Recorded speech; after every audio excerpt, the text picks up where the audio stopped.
David Cameron, welcome to the program. Thank you.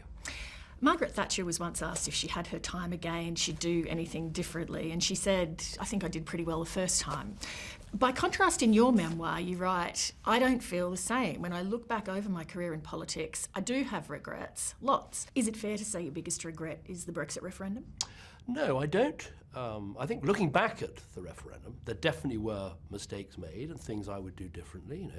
Did we fight the right campaign? Did we have the vote at the right time? Were there other arguments we could have put on the table? Were there people I could have convinced that I didn't convince?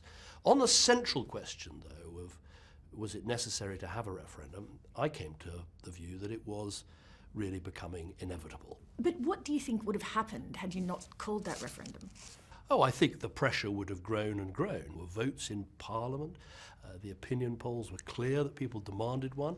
If I had said, no, not on my watch, not going to do it, I think a future leader would have had to have held that referendum. And I thought, at least I will be a Prime Minister that wants us to stay, that wants to get a better deal, that used the opportunity of the referendum to negotiate a better deal, and that would be a better approach. Now, as it turned out, we lost that referendum, but I think it was becoming inevitable. What do you say to the suggestion that you were doing it mostly to manage your own internal party politics, to try to get under control a wing of the Conservative Party that considered you a little bit too progressive because of your support of things like same-sex marriage and climate change action? I don't accept that argument, because if you look back over recent British political history, between 2005 and 2015, every political party, every major political party, in fact including most of the minor ones, had promised a referendum on Europe at some stage. So it was pressure not just within the Conservative Party, although the pressure was very great. There was pressure right across the country. And I think people forget and perhaps underestimate how frustrating that was for people, that this issue kept being put forward but then not actually delivered. What's also been frustrating for people in Britain has been the chaos that's unleashed and the political turmoil that they've gone through for years. Do you think that the British public will ever forgive you for being the architect of that? Well, I think obviously some people are, 52% of people that voted to leave the EU, a lot of people are very pleased that a promise was made to have a referendum, and unlike previous promises, the promise was kept, and people are grateful that they had that choice. There are some people who voted to remain, as I did, who, although they're disappointed with the result, recognise we are a democracy. That's a fair way to make a choice. But there are some people, I accept, who voted remain, who don't want us to leave, who are, angry that this has happened, and some of them will always blame me for making that promise and for keeping that promise. A lot of the detail now has to be worked out, and Britain has to negotiate a series of individual trade deals with countries.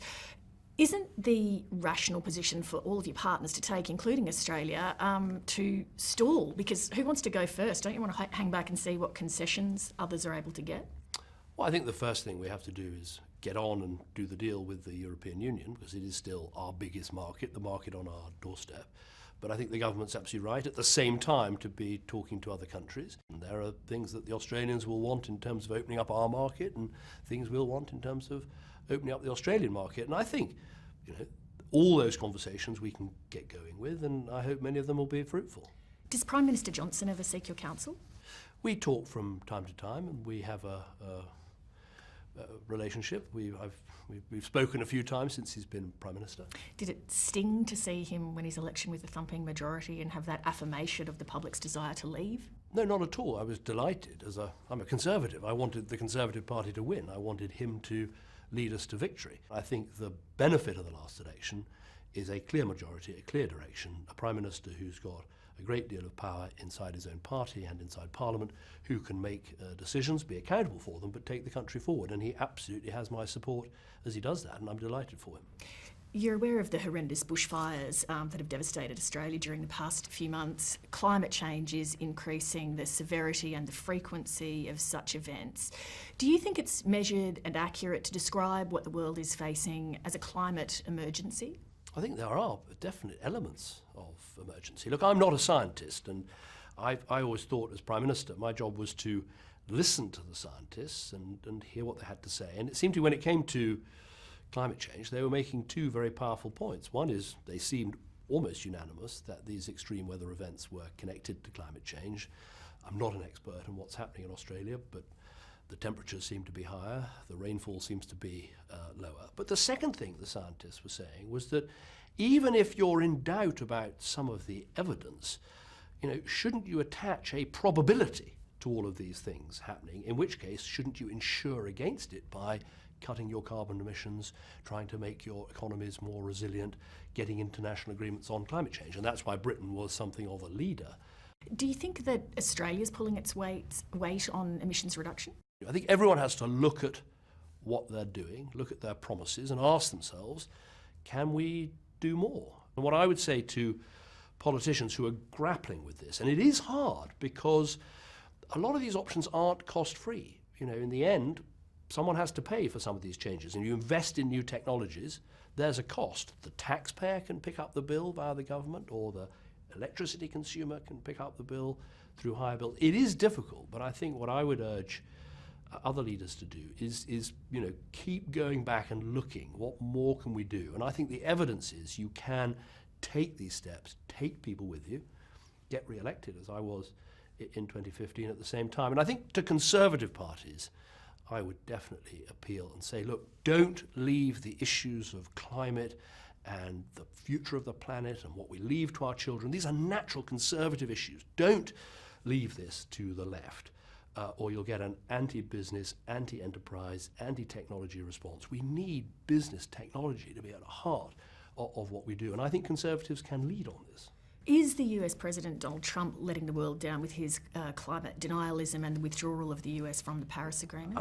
He is, yes. Look, the Paris Climate Agreement is not perfect, but it'll be a lot less perfect with the US withdrawing and joining a tiny list of countries that aren't signing up. And I think with a lot of these international agreements, the best thing to do is to pitch in, try and make the agreement better, and work on it, to walk away. I think, particularly when Paris really did improve on its predecessors, because for the first time, some of the big developing polluting economies like China were involved. Now, you can argue they're not doing enough and all the rest of it, but they were at least in the room, in the agreement. So stay in and fight for a better agreement rather than walking away. You write in For the Record that you never left a meeting with the Queen without a spring in your step, regardless of how miserable the political scene was on any given day. Why was that? Well, I think you know when you go and see her for your weekly audience as Prime Minister that, first of all, it's an amazing privilege to be talking with this incredible public servant. And you also know that you're talking to someone who has been doing the job for decades. She started with Winston Churchill. I was her 12th Prime Minister. She's had another 2 since then, and her experience is just unequalled. Obviously, there's a concern, as you're explaining the latest problem, or why isn't the economy growing faster, or why isn't the deficit coming down, or what have you. You realise that there's literally nothing she hasn't heard before, so she's heard every excuse in the book. But it's an enormous privilege, and I think it's one of those, partly because it's just the two of you in the room, you feel you've been listened to by the world's greatest public servant, and you come out with a spring in your step.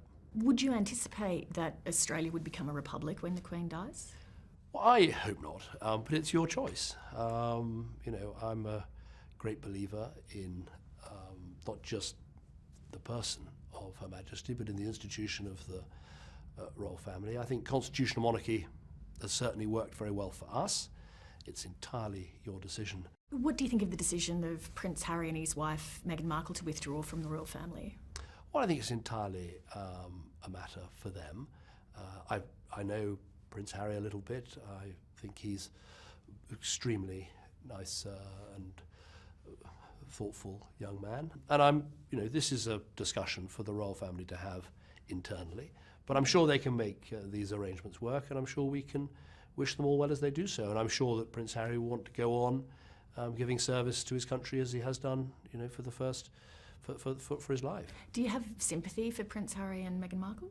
I think anyone who's been in the public eye and had to cope with some of the pressures that you get from the media, I think everyone have some sympathy. And I think, I was reflecting on this, when you're in politics and if you're Prime Minister and you're getting shot at from every angle, you do at least think, well, one day I won't be Prime Minister and I'll return to a more private life. And I suppose in the royal family, you're facing that potentially forever. So of course one has a sympathy of the pressures that you can come under. But in the end, is it impossible to find some new status that works for them and works for the royal family? Of course not. We can find a way. Do you think that Prince Andrew should ever again have a role in public life? I'm not going to comment. Again, I've worked with him. I'm a supporter of the royal family. I sometimes say too much about these things, so I think I'll probably leave it there. Something the UK government's looking at this week and faces a decision on is whether to allow the Chinese telecommunications giant Huawei to have access to the nation's 5G network. Australia and the US have already banned it on national security grounds. Why would the UK make a different call on that? I think the short answer is to say that the National Security Council architecture that I set up was an opportunity to bring into the room, chaired by the Prime Minister, the intelligence and security services, together with all the relevant ministers, Home Office and International Development and Foreign Office, heads of the armed forces, to bring into that room all the relevant people and discuss these issues. And my clear recollection on this issue was that the intelligence and security services, who I was always asking about this, their advice was that there was a way of allowing Huawei to invest that was safe. I wanted to ask you about some personal matters. There's a deeply moving chapter in your book about the death of your son Ivan when he was 5, right before you became Prime Minister. Is it okay if I ask you about that today? Yes. Ivan was born with profound special needs. What did caring for him teach you? It taught me and my wife Samantha, I think it taught us everything. When you're expecting your first child, you have all these hopes and dreams of what it's going to be like.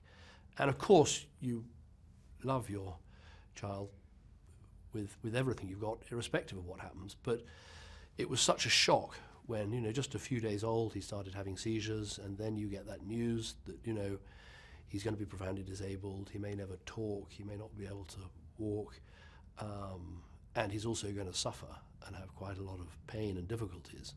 I mean, it really hits you like a freight train. I hope we were good parents. We tried our best. It's incredibly challenging because you don't expect it. You're not, people don't volunteer for this. It happens to you, and you try and do your best. And I think you're aware, and I try to reflect this in the book, of the things you get right, but you're also aware of your failings. How does living with the constant uncertainty and fear and sense of powerlessness that you have as the parent of a child with special needs affect your view of life and the sort of curveballs that life can throw? I think it makes you, it certainly makes you understand the circumstances of bringing up a disabled child. Look, I, as a constituency MP, had people came to my surgeries and talked to me about their problems with special needs education, their problems of accessing care, and I always tried to sort of throw myself into that and understand the problems and do everything I could to help them. But when you experience it all yourself, you obviously you feel it even more and you learn even more, and it does make you understand how chaotic life can become. With a profoundly disabled child, every day can bring chaotic seizures. Sometimes you'd have 40 or 50 in a day, hospital visits, not being able to get the drugs you need, getting stuck in hospital, all those things. And it would just throw your life upside down. Now, we had lots of advantages and lots of help and a very warm and supportive family, but it made you think, imagine you're doing this and it was just you on your own. You've had 2 very significant setbacks in your life, the death of your son and the way your prime ministership ended. How does one get out of bed and carry on, particularly when you are a young man-ish, with lots of years ahead of you? Well, I think they're very different situations. I mean, the loss of a child is I don't think you ever fully get over it, and you don't want to get over it, actually. I mean, I still think about Ivan and sometimes have a dream about him, and I wake up full of love for what we had. Obviously the politics and the way my prime ministership ended, obviously was not what I wanted. But I could see that, we lost the referendum. The country had made a choice to take a different direction, and I genuinely believe that the best thing to do was to give the country a chance of a different prime minister who could take the country forward. And while I hated having to make that decision, I've always believed it was the right one. I think if I had stayed on, I don't think it would have worked. I think the country needed a new prime minister, and so I've always rationalised it that way. We're living in a very uncertain time in world affairs, and I think people feel a sense of anxiety when they look at what's going on around the world. One of the things that people are concerned about is that democracy is perhaps in retreat. That's not a view that you have. What's the source of your optimism given all of the concerning evidence? You take a long-term view, democracy has been massively in advance, but I totally accept the last 5 to 10 years, we've seen, more of these strongmen leaders, attacks on the rule of law, a sense that democracies don't get things done. And there needs to be a big fight back by the democracies to say, no, it's only when you're a true democracy, not just elections every 5 years, but, the rule of law, accountable government, rights for minorities, properly enforced. Those things really are what make our countries, make Australia, make Britain, make America, make us great and strong countries. So we need to fight back on that basis. David Cameron, thank you. Thank you. Hi, I'm Lee Sales. Thanks for watching this story. If you'd like to watch more of 730's stories, they are on the left of your screen. And tap on the button below to subscribe and get the latest from ABC News.